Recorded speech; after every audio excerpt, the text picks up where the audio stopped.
Hello everyone, in this video we're going to go over step by step on how to apply online for your Canadian citizenship. I have already made a video about the eligibility that you must meet to be able to apply for your Canadian citizenship, and I highly recommend everyone to watch that video to be 100% sure that you meet all of them. If you are 100% sure that you meet all of them, then we can easily start this process. So I have already included links in the bio, but for those who don't want to copy and paste it, you can just go on Google, type apply for Canadian citizenship in Canada. Then the first link that pops up, this one, is the one that you want to click on. When you click on that, it's going to bring you to this page. Then you want to click on apply online. Then you want to click on apply online to become a Canadian citizen. When you click on that link, it's going to bring you to this page. This page is basically talking about who is eligible to apply online for Canadian citizenship and who is not eligible to apply online. Only a small number of people are not eligible to apply on paper. If you're a Crown servant or if you're a family member of a Crown servant, then you are not able to apply online and you must apply on paper. But if you are neither of these groups, then I highly recommend you to apply online, because the processing time is going to be a lot less if you apply online than if you actually apply on paper. So when you go over all this information, it's up to you. If you want to go over it, you can just read everything. Then after you're done reading, you can just scroll all the way down. If this is your first time, which probably is, then you want to create an account. You want to click on create an account. And if you already have an account, you can just click on sign in. You must have an account to be able to apply online, and it's very easy to actually create this account. And but one thing that you need to know is that when you create the account, you have only 60 days to actually send your citizenship application. If it's longer than 60 days, your account is gonna expired and you cannot use that account anymore. So make sure that you are making this account within the 60 days that you're planning to apply. We're going to click on create an account. Then you're going to scroll all the way down. You're going to click on I agree, and then it's going to bring you to this page. You have to enter the email address that you will regularly check, because they're going to send you information to this email. They're going to use this email for your citizenship ceremony. So it's very important to make sure that you use an email that you regularly check. You're gonna write down the email that you wanna use. I don't know, I'm just gonna write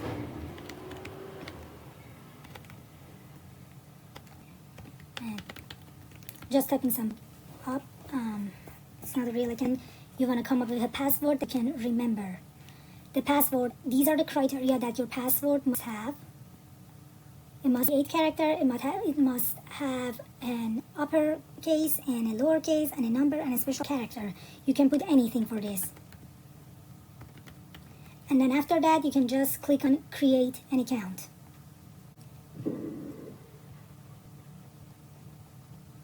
Okay, then you're gonna, after you click on create an account, then you will be asked to confirm your email address. They send you a code to your email address, and then you have to type that code in here.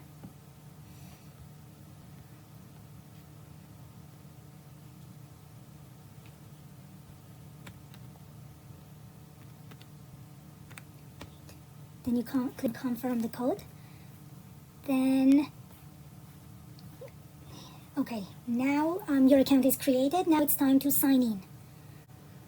You're gonna enter the email address that you confirmed and the password here, and then you're going to click on sign in. After you signed into the account, it's now actually time to start the Canadian citizenship application. All you have to do to start the process is to click on create an application. Then you have to choose the type of citizenship application that you're planning to fill and submit. 99% of the time it's this one. If you're applying for yourself and you are 18 years and over, if you're applying for yourself and your family members, then this is the one that you have to pick. The other two options, this one and this one, are for minors who have either a Canadian parent, or they don't have a Canadian parent and they're applying to become Canadian citizen at the same time as their parent. But 99% of the time, if you're applying for yourself and your family member, this is the one that you have to choose. After you choose this one, you just scroll all the way down. You enter your name, your family name. I'm just gonna go ahead with Ross, and then just gonna write down music. And then you have to enter the year of your birth. We're just gonna say 1966. Then the month, we're gonna say August, and we're gonna say August 2nd. Then you click on create an application.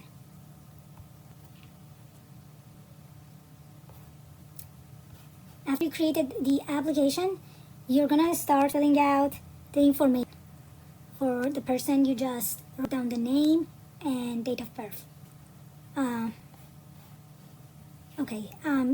You're gonna choose English. If your preferred language to receive email from IRCC is English, you're gonna choose English. Then you're gonna state whether or not you need special need accommodations. You're just gonna say no. Then you have to enter your UCI. You can find these on your permanent resident card. Just gonna write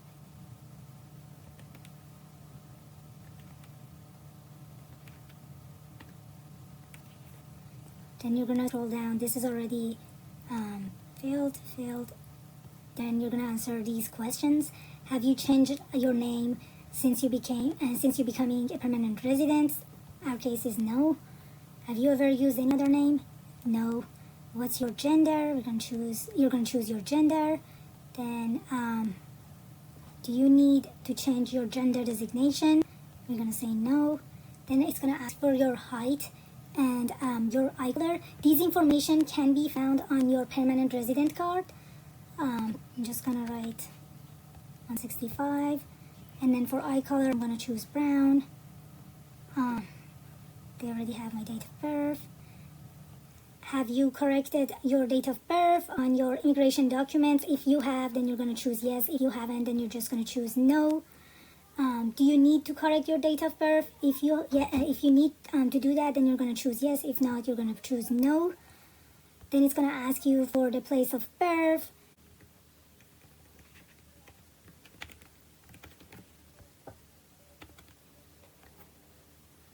Then you're gonna choose your marital status. If it's single, you're gonna choose single. If it's married, you're gonna choose married. Then you're gonna check if the page is ready. If you see the green check mark, that means you entered all the information, you didn't miss anything, and you're good to move on to the next step, which is contact information. You're gonna enter the home address that you're currently residing. It's gonna be Canada. Then you're gonna enter an address. I'm just gonna say, I don't know, for the sake of this video, we're gonna say 36 Borden.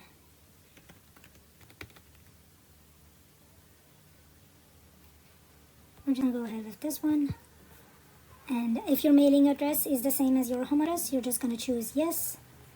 Then you're gonna enter a phone number, a Canadian phone number. You're gonna choose the type of that phone number, whether it's residence, cellular, or business. We're gonna go ahead and say it's cellular.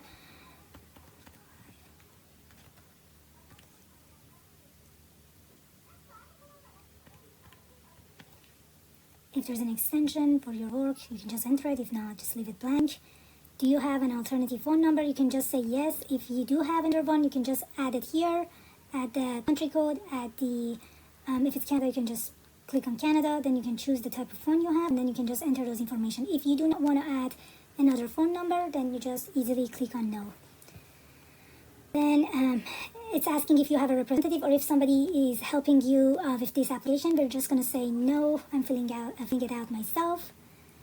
Then it's asking you if you want to appoint a representative to communicate on your behalf. I'm just gonna say no, and then you can see that it is automatically, the green checkbox automatically shows up, which means that we have filled out all the information correctly, and we can just move on to the next step, which is identification. So here you have to attach some documents. One of the documents will be your photo. So make sure that you already have that, and if not, I'm sure you go get one, so that you can actually easily add it here. After you take the picture, you can just add the pictures here. And these are the criteria that you must meet for that picture. Make sure you have that written, or make sure you know exactly what it's asking you, so that you can let the person know that you're looking for a photo with these features. Then after you upload your photo here, you're gonna move down. Make sure to get the photographer's information. This is a must-have. You must get the photographer's information. You want to know the name of the business or name of the photographer. You need the name of the business. You don't need the name of the photographer. You need the name of the business. We're just gonna go and say, I don't know, Ahadi's Convenience.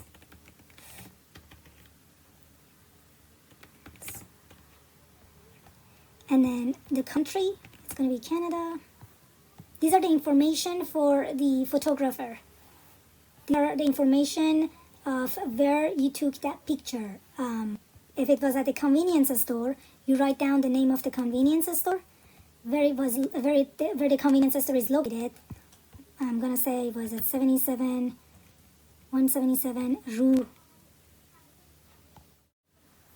So after you entered all the information for the place that you took your picture, then you can just scroll down.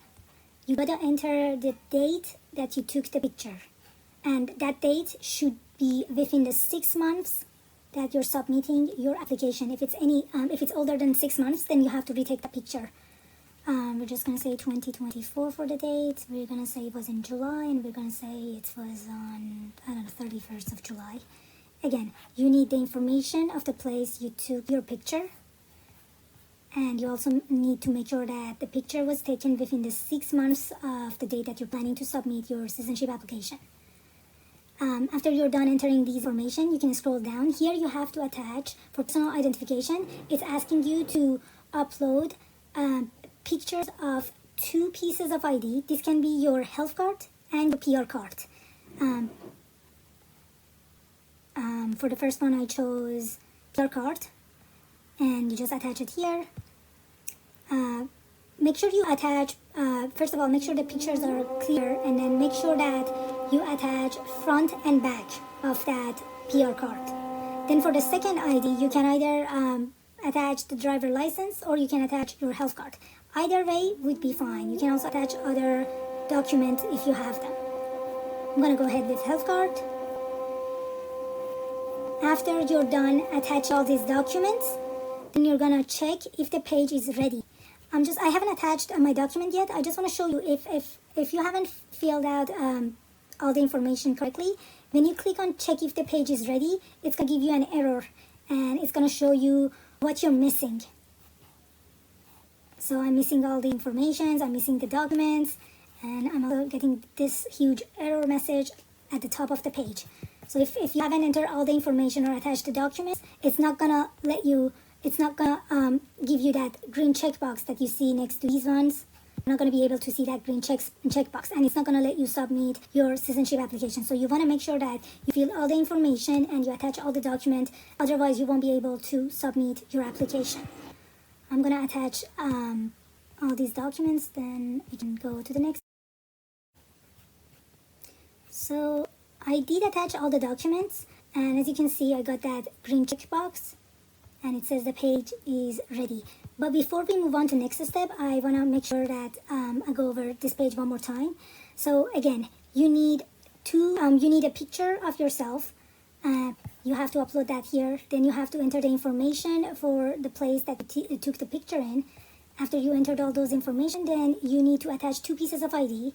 It can be your PR card, your health card, or your driver license. Then after you attach all those informations and documents, you can move on to the next step, which is residence and tax. So for the residence and tax section of this application, it's basically asking you for your personal information. Here is asking you for all the addresses that you have lived in for the last 5 years. I'm just gonna type some made up information. Let's say that from August 31st, 2018 till 2020, July 31st, I was living on 34 Pharmacy Avenue. Make sure that the postal code and all the other informations are correct. The unit number, the street number, make sure they're all correct. Then you can click on Save Address. If you make a mistake, you can just click on Edit and fix it here. If for example, let's say the unit is 35, not 34, you can just save the address like that. You can just fix it that easily. Or if you think that no, this is not the right address and you want to get rid of it and delete it, you can just click on Delete and click Yes, I want to delete it, or No, go back. And I'm just going to add another address. I'm going to say from 2020 August 1st to 20 to let's say this is my current address, so that I don't have to enter a date if this is my current address. I am living in, I'm gonna say 47 Pharmacy Avenue. Then I'm gonna click on Save the Address. After you entered your address, you can just scroll down and answer all other questions. It's asking if in the past 4 years you were in a country or territory other than Canada for 183 days or more in a row. If not, if yes, then you have to click on Yes, enter the name of the country, let's say Afghanistan, and then you have to answer the relevant questions. Will you provide a police certificate? If yes, then you have to attach the file. If no, then you have to explain why you're not providing a police certificate. And if you haven't been in any other country other than Canada for 183 days in a row, then you click on No. Then for the next question, it's asking for your SIN number. It's asking if you have a SIN number or if you have a TTN number or individual tax number. If yes, then you are going to enter your, if you have a SIN number, you enter it here. You have to have filed your taxes for at least 3 years to be able to apply for Canadian citizenship during the last 5 years. If you haven't filed your taxes for the last 3 years, then you are not eligible to apply for Canadian citizenship. So it is important to be sure that you have filed your taxes. So here it's asking for SIN number. You have to include your SIN number for this question. I'm just come up with a fake SIN number.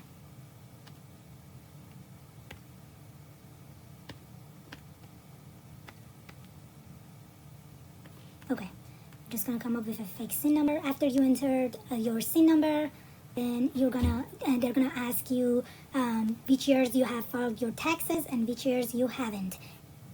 Okay, it's asking if I filed my taxes in 2023, I'm gonna say yes. If I filed my taxes in 2022, I'm gonna say yes. If I filed my tax in 2021, yes. If I filed my taxes in 2020, yes. If you haven't filed your taxes for 1 year, you should be fine. So after you answered all these questions about filing your taxes, you can move on to the next part. This part is just asking you if you authorize IRCC to have access to your information, tax information, your fiscal presence information, anything that CRA has. IRCC is trying to access those information through CRA, and they're asking for your authorization. And the only option that you guys have for this part is yes. If you choose no, then it's gonna let you know that you can't submit your application, and you can't become a citizen. So the only option you have is to choose yes. That's it. You can just say yes. I allow IRCC to have access to all the information that CRA has. After you pick the yes here, you can just move on to the next question.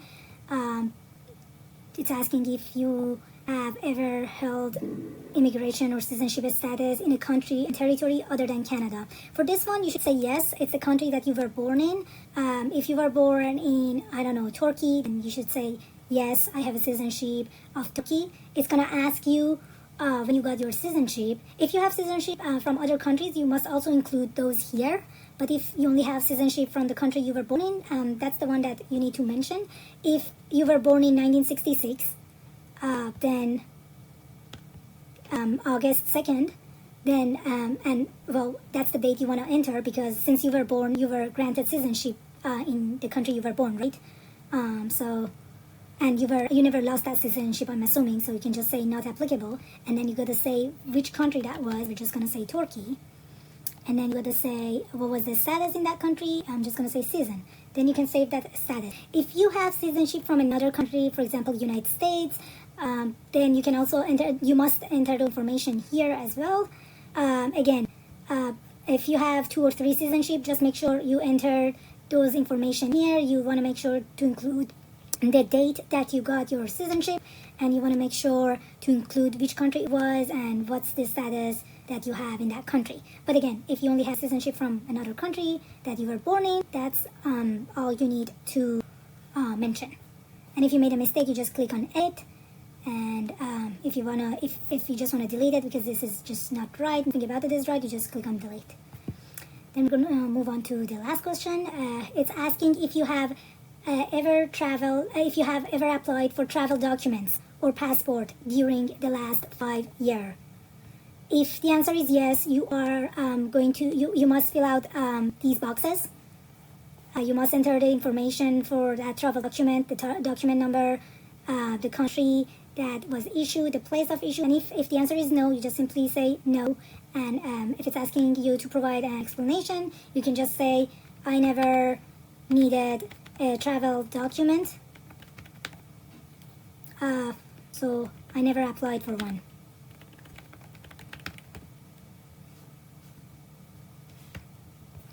And after you, or any other explanation that you might have, any other explanation that you guys might have.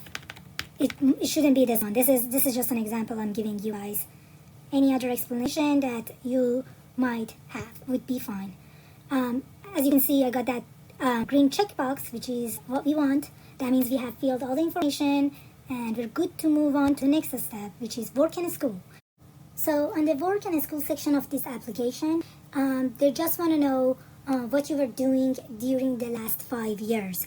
They want to know if you were a student, if you were unemployed, if you were retired, if you were working as a homemaker, or if you were working or self-employed. They just want to know what you were doing during the last 5 years. This is the tricky part of this application because you must make sure that there is literally no time gap. You have to make sure that the dates are all back to back. The months are back to back. You do not want to leave even 1 month of time gap. You do not want to do that. Otherwise, it's going to give you an error. I'm going to show you an example in a second. Also, one more thing that you need to remember is that it's a must. You have to make sure the month that you end and start with are the same.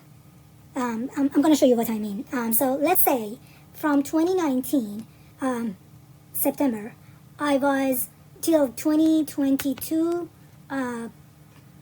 in April. I was a student. It's asking for my occupation or activity. I'm going to say I was a student.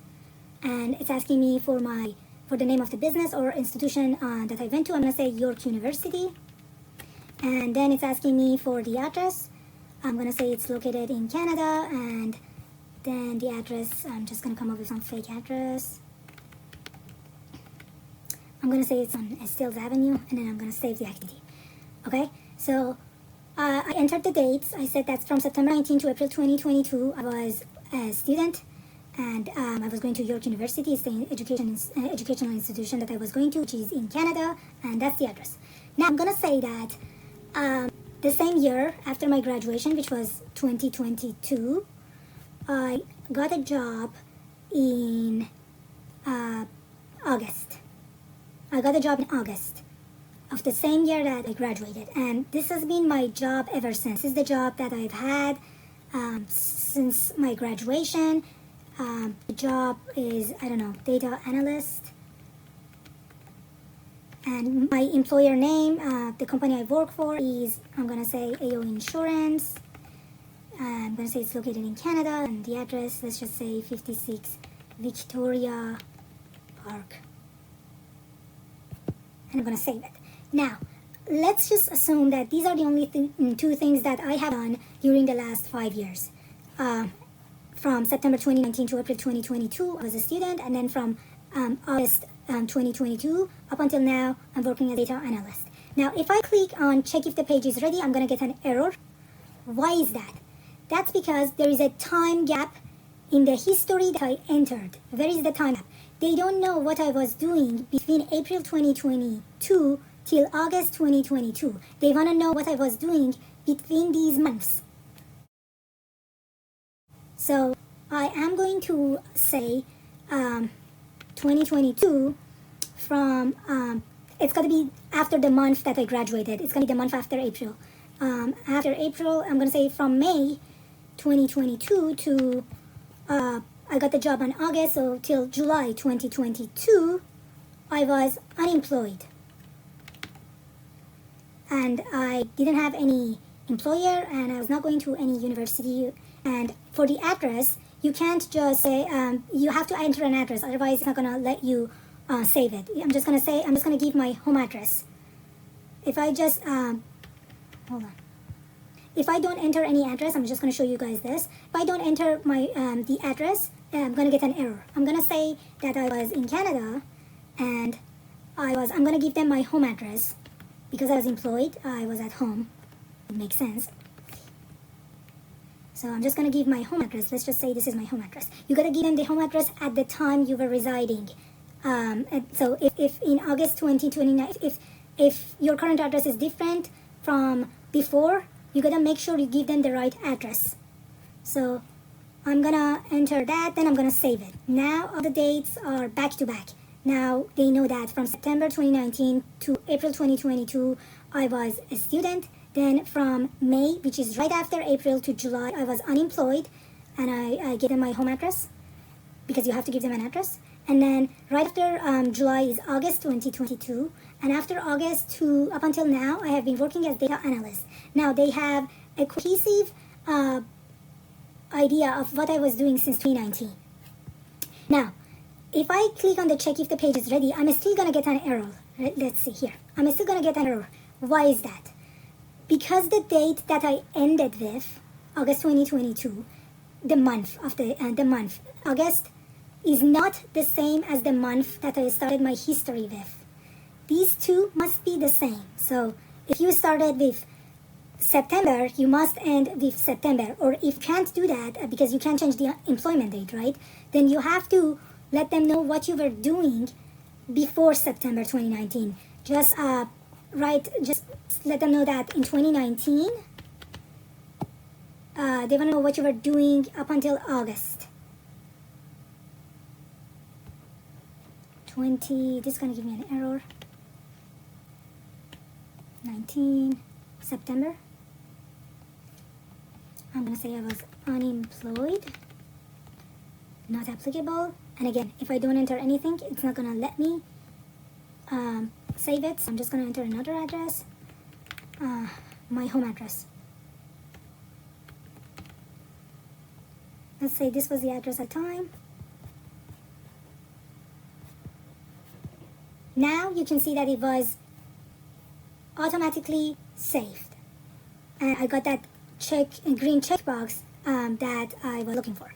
So again, the month that you start and end with, in this case it's August, must be the same. So if you start with August 2019, if you start with the month of August, you must finish with the month of August. If you start with the month of September, you must finish with the month of September. The months must match. Also, you must be 100% sure that there is no time gap. You want to make sure that the dates are all back to back. August to September, September to April, May to July, and August again up until now. You want to make sure the dates and the months are back to back, there is no time gap, and that the month that you start and end with are the same. When you have all these ready, and when they are all, when you have them all ready and they're all good to go, you're going to get this green check mark that we have been looking for. To prohibitions. So for the prohibitions section of this application, this is going to be very straightforward and easy if you have a clean background. We're just going to go over questions one by one. So it's asking, are you serving a term of imprisonment? Again, if you have a clear background, the answer is going to be no. If yes, then you have to say yes. it's gonna next question is, are you on probation? If the answer is no, then you check no. If yes, you gotta check yes. It's asking if you're on parole. If the answer is no, you just choose no. Again, if you have a clear background, it's going to be very straightforward. You just answer no to all questions and then you move on to the next part. It's asking if, for question number 2, is asking if you're serving a sentence outside Canada for an offense. The answer is no if you're not. If yes, then it's going to be yes. Question number 3, are you now charged with or are you on trial? If the answer is no, then it's no. It's asking if you have an offense outside Canada. Again, if you haven't done anything outside Canada, just say no.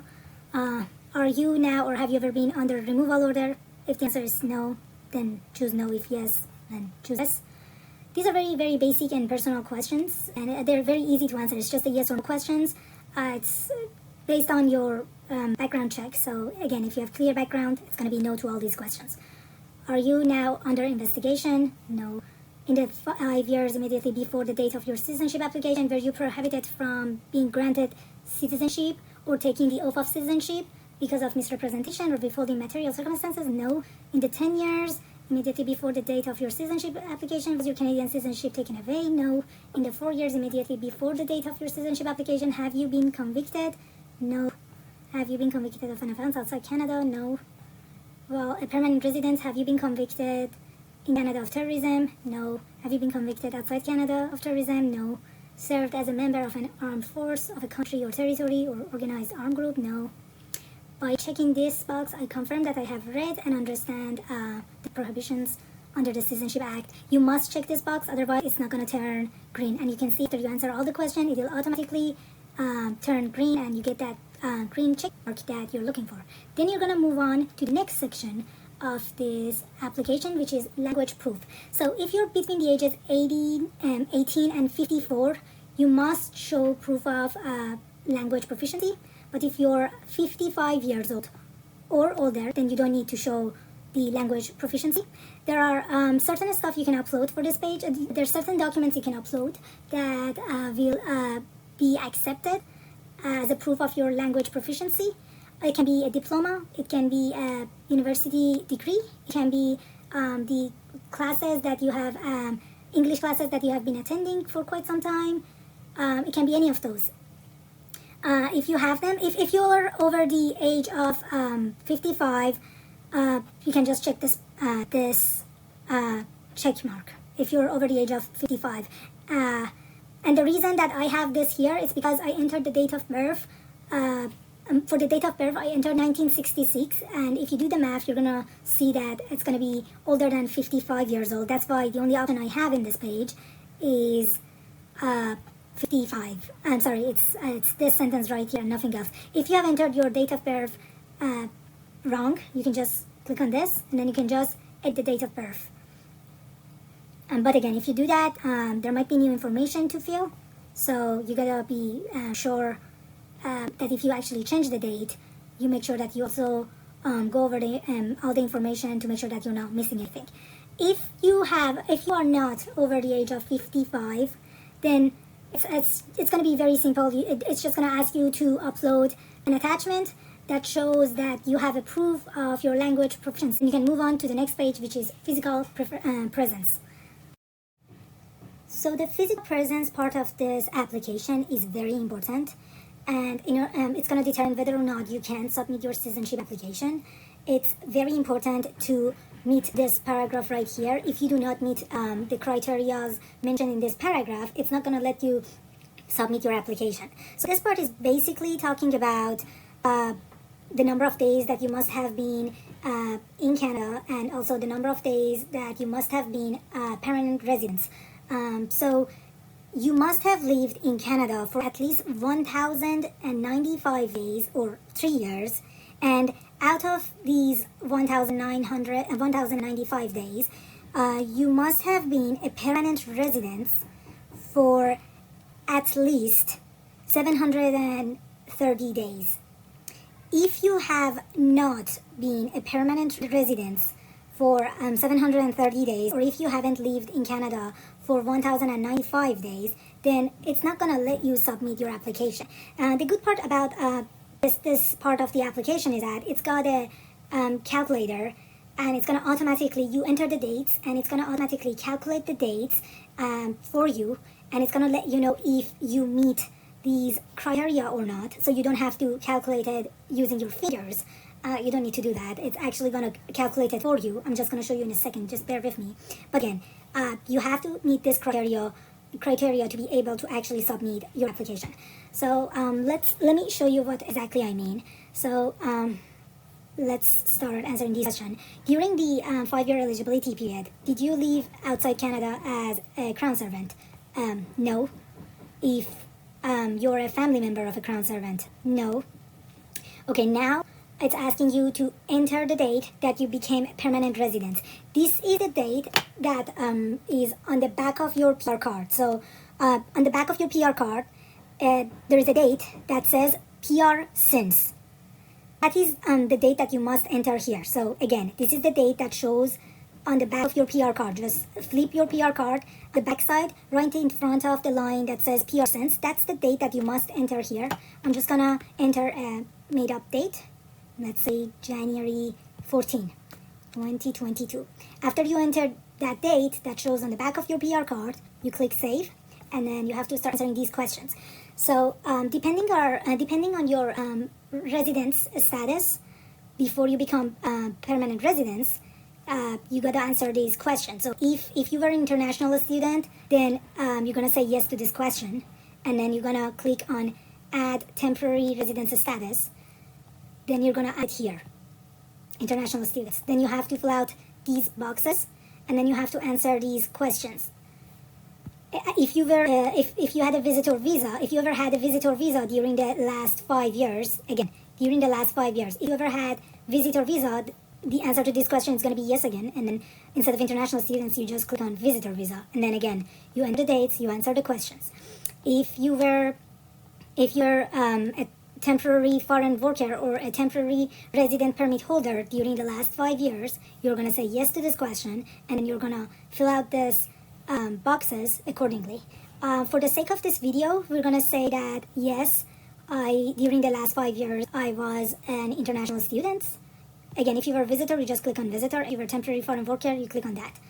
I'm just going to say yes, I was an international student, and then for the year, I'm just going to say I was a student from 2017 September 1st to 2018 April 30th. And then it's asking me, did you apply to extend your status? If the answer is yes, you click yes, and then again answer these questions and fill out the box. And if the answer is no, you just click no. Let's say that no, I didn't extend my status. If you did extend it, you just click yes. And then I'm just gonna say no, and then I'm gonna click on save. Oops, the date must be within, sorry. My bad. Let's just change this to 2019.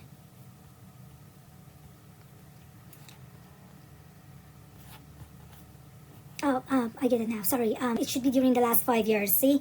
I miscalculated the dates. It must be within the last 5 years, my bad. If you enter a date older than 5 years, as you just saw, it's not gonna let you save it. It's gonna say that that's way over 5 years. We're just gonna say 2019 here, and then I'm gonna say 2020. Yes, okay. Now I can click on save, and you can see that these information are saved. And if you make any mistake, you click on edit, and if you want to delete it, you just click on delete. Next question is asking if during the last 5 year eligibility period, if I was ever a protected person. A protected person is a refugee. It's usually for those people with refugee cases. If the answer is yes, you click on yes. If the answer is no, you click on no. If you've never been a refugee before, if you never applied to become a refugee in Canada, you click on no. If you did apply to become a refugee and your case was approved, then you are counted as protected person. Then you're gonna say yes. For the sake of this video, we're gonna say yes. And then it's gonna ask you to enter the dates that you submitted your claim. We're just gonna say we submitted the claim on 2020. Let's say December or November, it doesn't matter. We're gonna say November 3rd. Then it's gonna ask you was the claim approved or not. You're going to say yes. If yes, then yes. If no, then you just click no. Then it's going to ask you the date that the claim was approved. We're going to say 2021, April 27th. Then for the next question, during the last 5 years, did you spend time serving a sentence? If the answer is yes, you click yes. If no, we're just going to say no. During the last 5 years, did you leave Canada for any reason? Vacation, work, business, family matter, school, or illness? If you have, just enter it here. If not, you're just going to say no. I'm just going to click on no.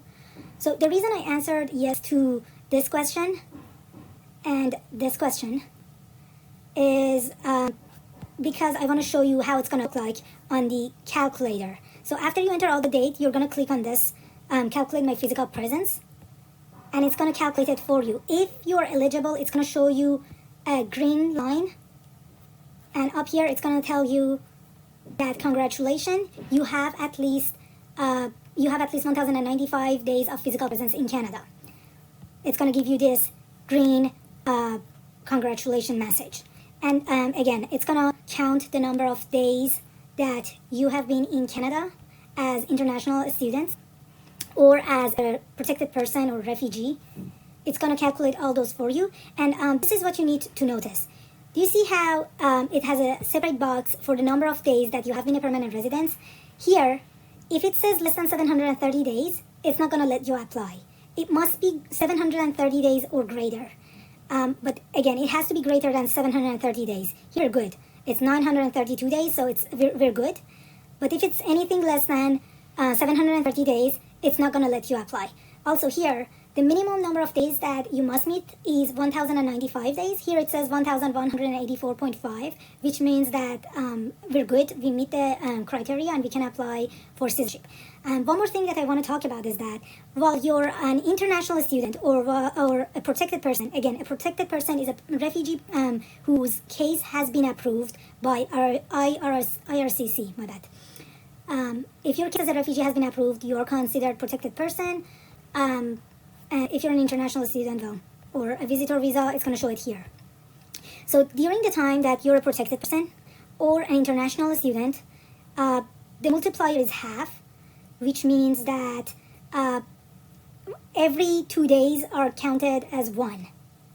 So again, if you do meet these two, don't worry about the multiplier. It's not something that you should be worried about. Again, if this is green and if you get these congratulations message, then you're good to go. You can just move on to the next step, which is consent.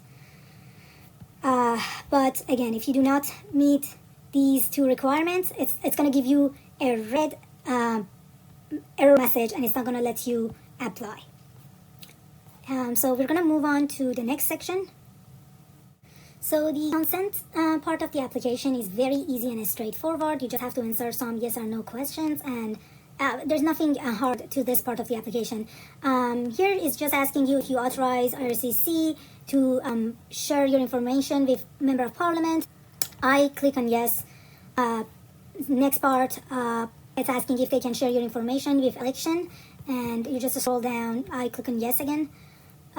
And for this part is asking you if you want your citizenship certificate on paper or on an electronic, or you want it as an electronic e-certificate. If you choose paper, it's going to take a lot longer for you to receive your citizenship certificate.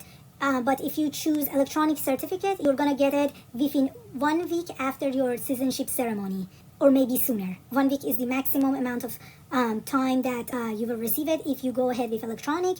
But if you go ahead and choose paper, it's going to take a few weeks. I'm going to choose electronic e-certificate because it's the processing time. I'm going to get it within 1 week. So, and I highly recommend for you guys to apply for the electronic e-certificate. You do not want to wait months. You do not want to wait weeks for just a certificate. But again, it's up to you. If you prefer paper, just go ahead and click paper. If you prefer electronic, just click on the electronic. After you answer all the questions, you can see that we get that beautiful green check mark that we always look for. And now we can move on to the last part of the application, which is optional document. So the optional documents section of the application. It's optional. If you have any document that you want to attach, like an explanation letter, you want to explain about something, or if you have a document that you want to attach, you can just add it here. You just click on add file, and then you can just attach it here. But again, it's optional. If you don't have anything to attach, and if you feel like you have already uploaded all the document that they're asking for in these sections, and there is nothing else that you want to attach, you don't have any explanation letters, you don't want to explain about anything, and everything is very straightforward, then you don't have to attach anything. But if you want to explain about something, this is where you can attach it, and it must be in English, and it must be easy and clear to read. After you're done, then you can just click save. You can click save on any time when you're filling out this application. Oops. I don't want to attach anything, so I'm just gonna click on save. Then it's gonna take you to the next section. You just click on pay fee. So after you click on pay fee, it's gonna bring you to this page here. This is where you must attach your proof of payment.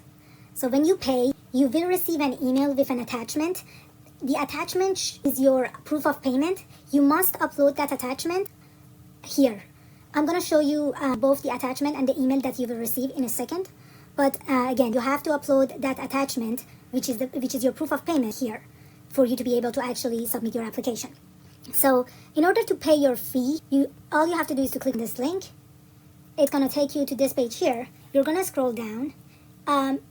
There are two options here. This option is for those who don't know how much they should pay. If you have a family of 5 and all 5 of you are applying for citizenship, but you're not sure how much to pay, I highly recommend you to use this option. And if it's just you, if there's only one person in the citizenship application and that person is over the age of 18, this is the option. This is the easier option.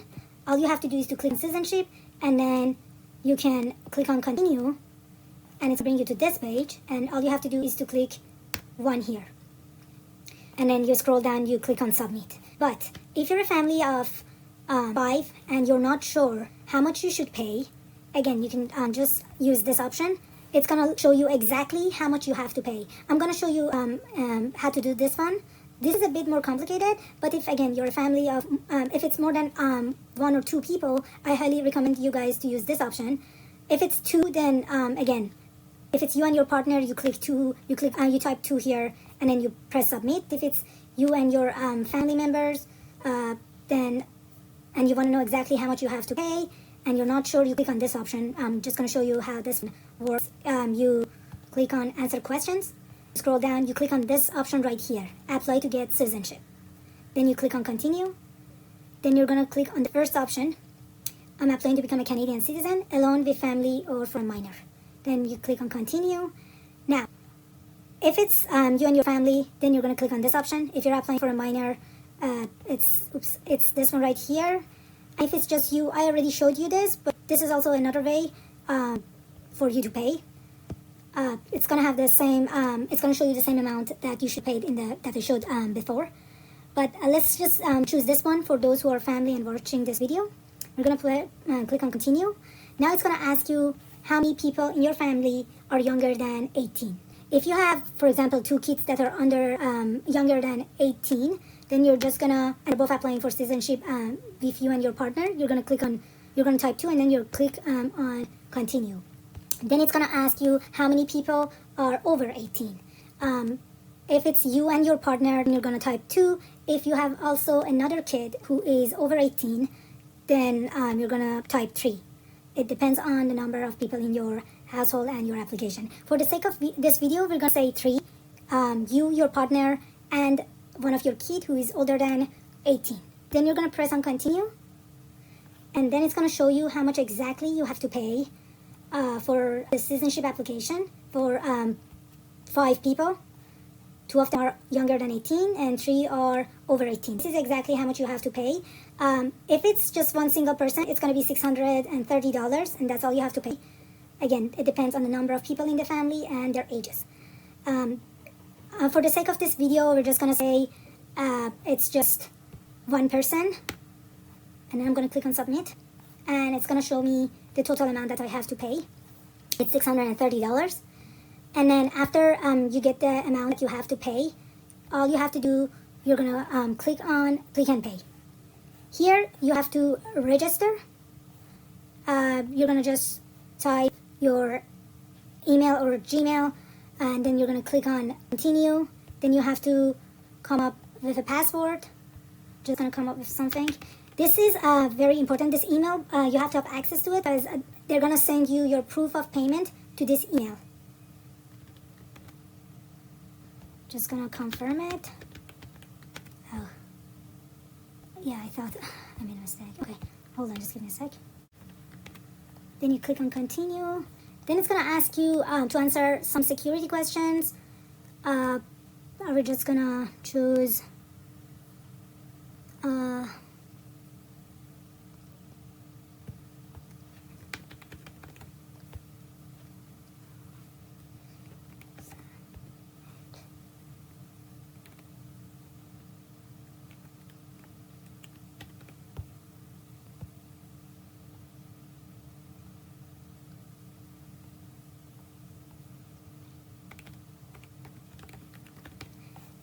after you fill out this information, it's up to you. These answers are just some made up answers. You don't have to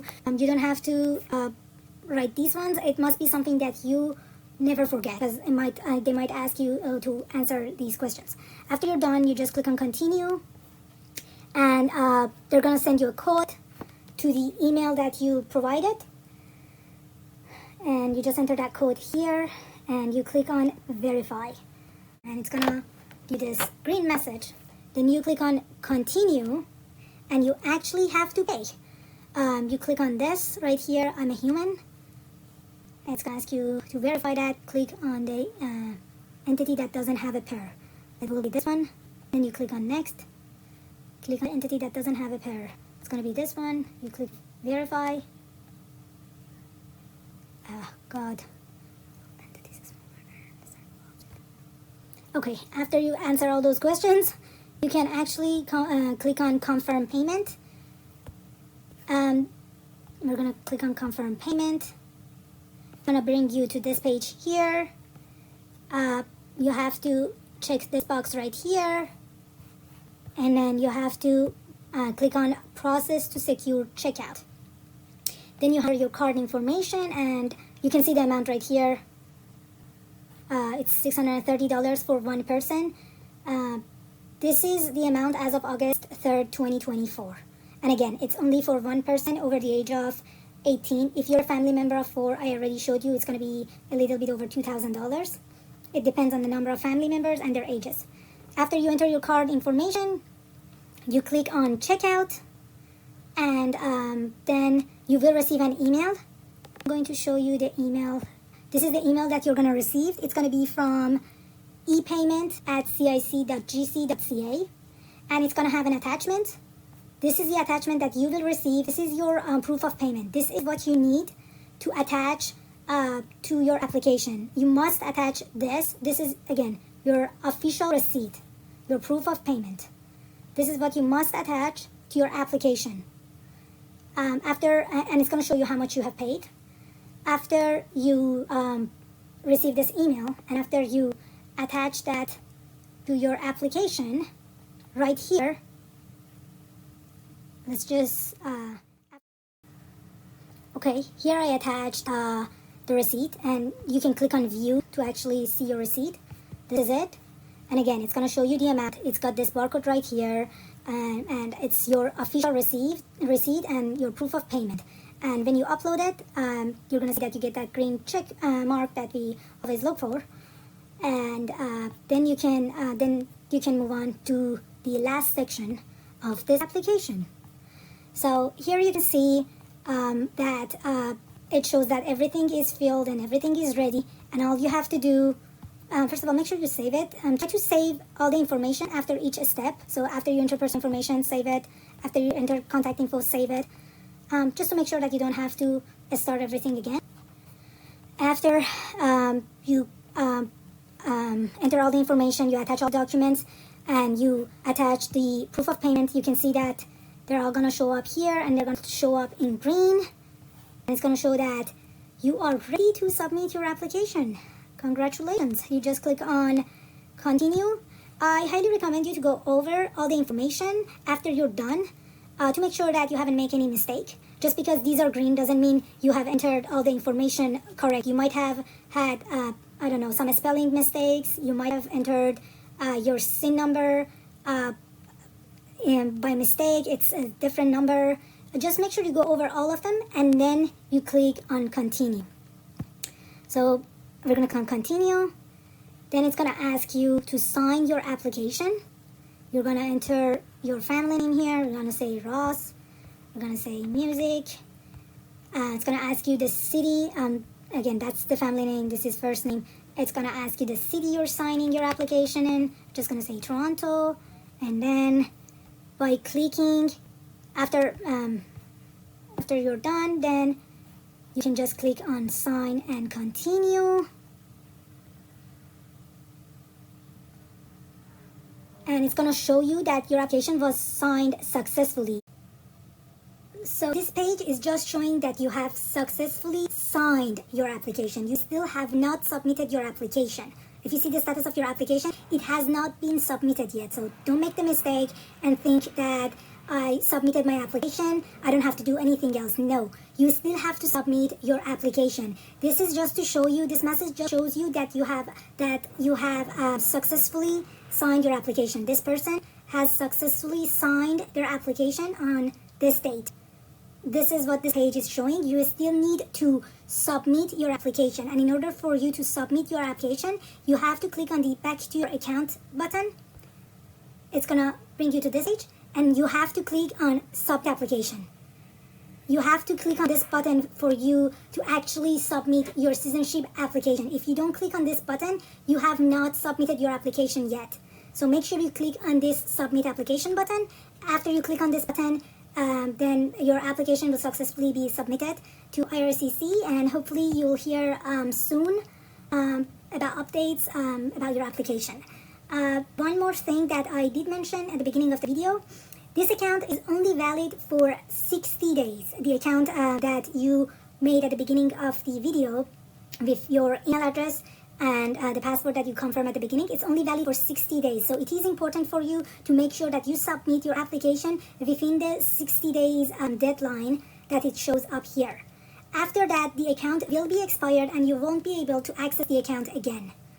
And again, if you want to invite other people, other adults to your application so that their application can be processed at the same time as yours, you can just do that here. But if it's just you and you don't want to invite anybody else, you can just click on the submit application and you'll be good to go. I wish you all luck. Let me know in the comments if you have any questions.